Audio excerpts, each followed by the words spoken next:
अस्सलाम वालेकुम रहमतुल्लाह। स्टूडेंट्स कैसे हैं? उम्मीद करता हूँ खैरियत से होंगे। आज हम एक्सरसाइज 1 जो है रिव्यू एक्सरसाइज 1 जो है इसको क्वेश्चन नंबर 2 जो है इसको सॉल्व करेंगे। तो जल्दी से अपने क्वेश्चन के सोल्यूशन की तरफ आते हैं।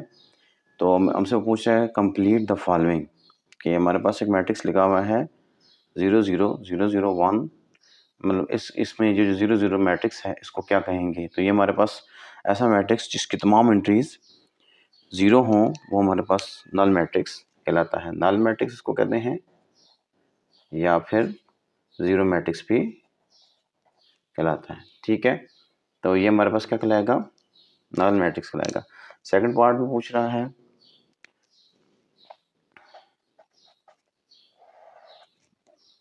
1 0 0 1 is called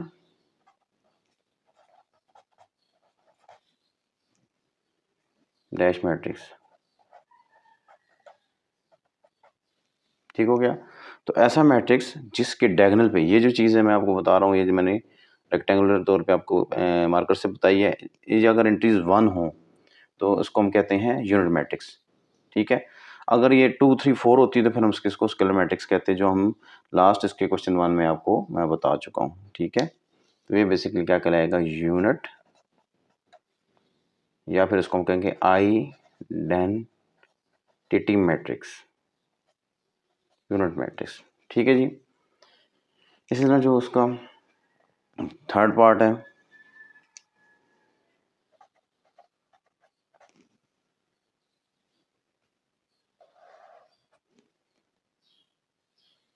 हमारे पास एक लिखा हुआ मैट्रिक्स 1 -2 0 -1। इसका एडिटिव इनवर्स क्या होगा? ठीक है जी, इसका एडिटिव इनवर्स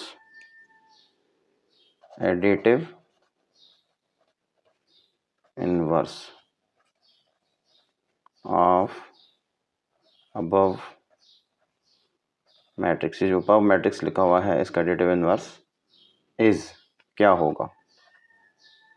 तो एडिटिव इनवर्स क्या होता है? जैसे कि हम नंबर सिस्टम में बात करते हैं, जिस तरह हमने एडिटिव इनवर्स की डेफिनेशंस भी हमने की थी कि a प्लस माइनस ए, जब दो हम मैट्रिक्स को ऐड करें तो हमें आंसर जो है जीरो मैट्रिक्स मिले तो क्या होगा? वो उसका एडिटिव इनवर्स कहलाएगा।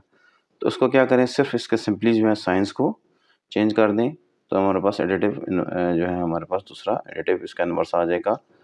तो हमने क्या करना है? माइनस, इसके साइंस को चेंज करें तो ये -1 हो जाएगा, +2 हो जाएगा, ये 0 तो 0 ही रहेगा और ये क्या हो जाएगा? -+1 हो जाएगा।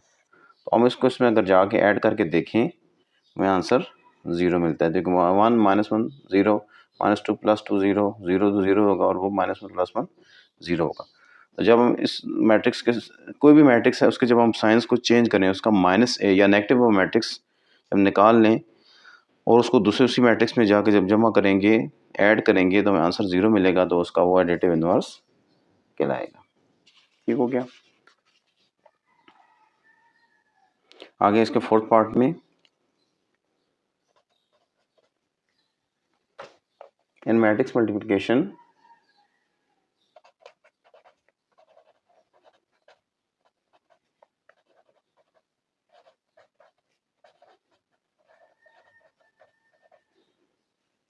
In general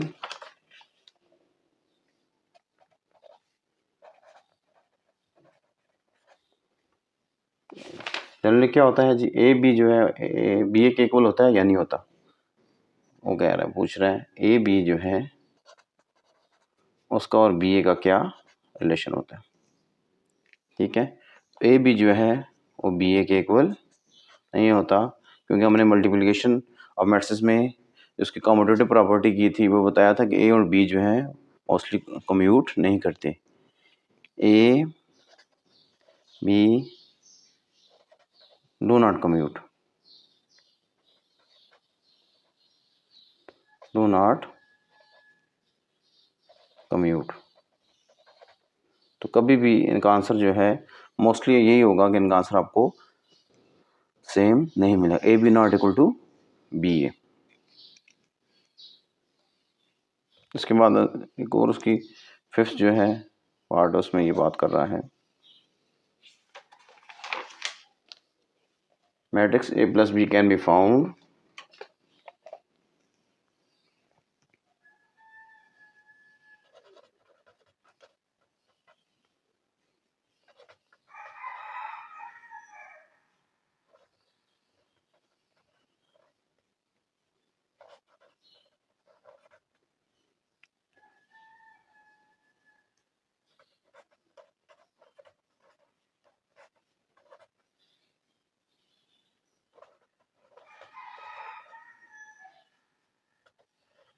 matrix A plus B can be found if order of A and B is, A और बी का ऑर्डर जो है जब हम सेम मिलेगा तब हम मैट्रिक्स को ऐड या सब्ट्रैक्ट कर सकते हैं।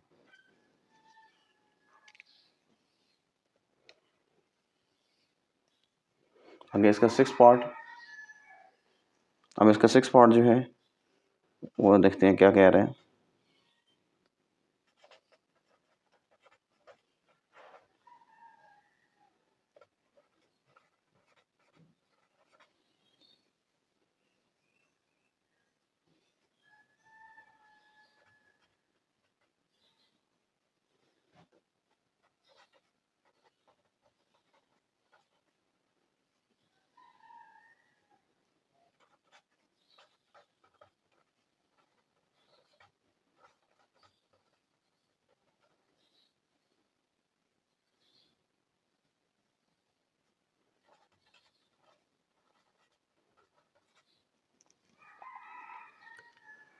अच्छा जी, a matrix is called dash matrix if number of rows and columns are equal. अगर तो सिर्फ नंबर और रोज की तादाद इक्वल है तो उस वक्त हम इसको स्क्वायर मैट्रिक्स कहेंगे। अगर उनकी कोरस्पॉन्डिंग इंटीज भी इक्वल होती है तो हम इसको इक्वल मैट्रिक्स नाम देते हैं। इक्वल मैट्रिक्स हम इसलिए इसको भी नहीं कह सकते कि सिर्फ वो कह रहा है कि रोज कॉलम्स की तादाद इक्वल है, यानी सेम ऑर्डर है, 3 रोज हैं, 3 कॉलम्स हैं, इसी तरह 2 रोज हैं 2 कॉलम्स हैं, ठीक है।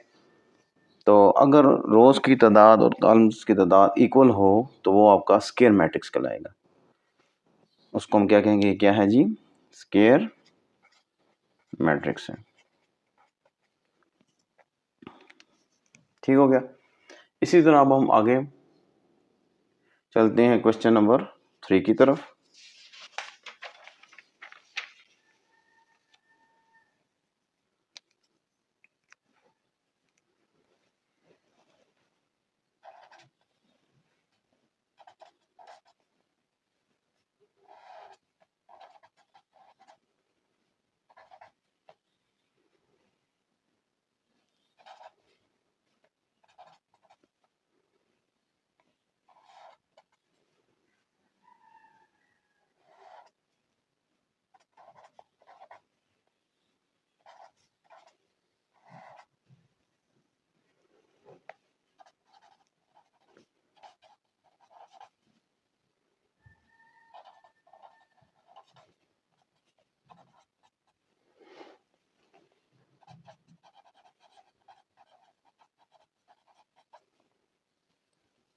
अच्छा जी, इस तरह के जो क्वेश्चंस होते हैं वो एग्जामिनेशन में ज़्यादा आ जाते हैं, इम्पॉर्टेंट होते हैं। और 1.1 के लास्ट क्वेश्चन में भी इसी तरह के मैंने आपको सॉल्व आउट कराया हुआ है, बेशक मेरी वीडियो में जाके देख सकते हैं। तो इसमें ये देखें कि हमारे पास वो बता रहा है कि if A plus 3 4 6 and B minus 1 is equal to this. हमने क्या करना है, ए और बी जो में अननोन वेरिएबल्स गिवन हैं इनकी वैल्यू फाइंड आउट करनी है। तो ये बज़ाहिर हमें क्या नज़र आ रहा है, इक्वल मैट्रिक्स है। इक्वल कैसे है, इसका ऑर्डर देखें, इसका ऑर्डर देखें तो इसमें 2 रोज़ हैं और 2 ही कॉलम्स हैं। यहाँ देखें तो यहाँ पे 2 रोज़ हैं और 2 ही कॉलम्स हैं। तो इक्वल मैट्रिक्स जो हैं उसकी अगर हम यहाँ पे डेफिनेशन लेके चलें, for equal matrix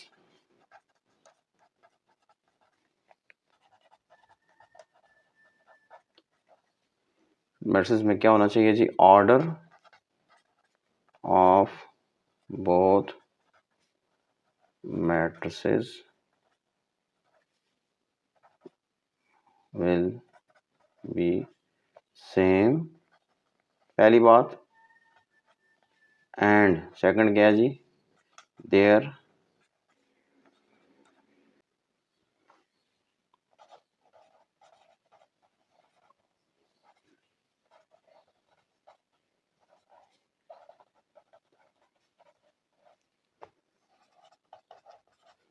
there corresponding entries must be equal, दोनों चीज़ें होंगी।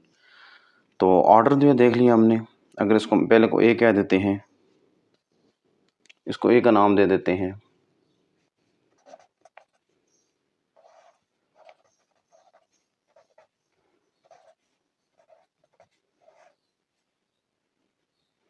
और दूसरा बी जो है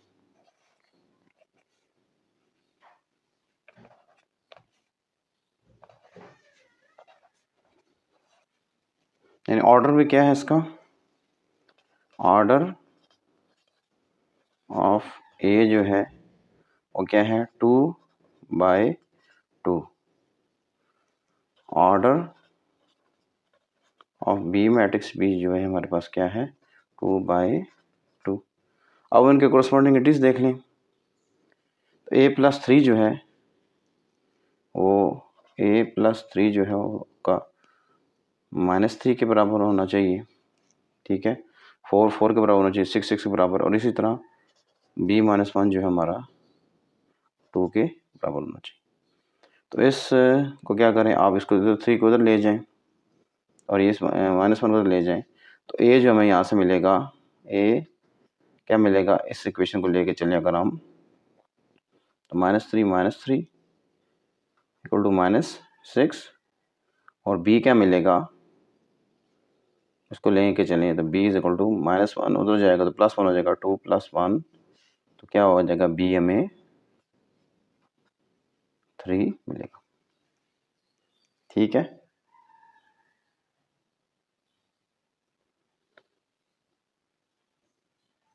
तो अब इसको अगर क्लैरिफाई करना हो हमने कि वाकई जो वेरीफाई करके देखना हो कि ये हमारी वैल्यूज ठीक नहीं निकली, यानी ए हमारे पास क्या निकला है, a इज इक्वल टू -6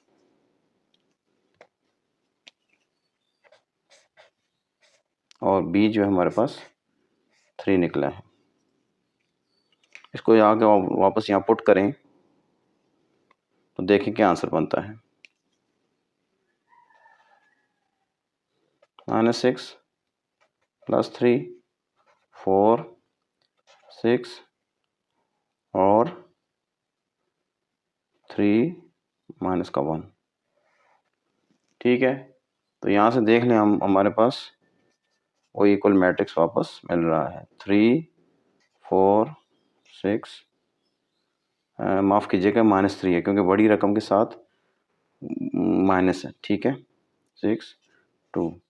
ये देखें ये चीज़, और यहाँ पे ऊपर ही मैंने आपको इसमें क्वेश्चन में बताई थी, ये चीज़ दोनों क्या है, सेम हो गई हैं। इसका मतलब ए और बी की वैल्यूज़ हमने ठीक फाइंड आउट की है।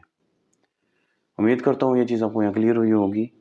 तो ये बेसिकली क्या है, तमाम जो हमारे प्रीवियस डेफिनेशंस हैं उनका रिव्यू है, उनकी एप्लीकेशंस यहाँ पे दोबारा हम अप्लाई कर रहे हैं। तो इंशाल्लाह नेक्स्ट वीडियो में फिर हाज़िर होऊंगा। दुआ में याद रखिएगा। अस्सलाम वालेकुम रहमतुल्लाहि व बरकातहू।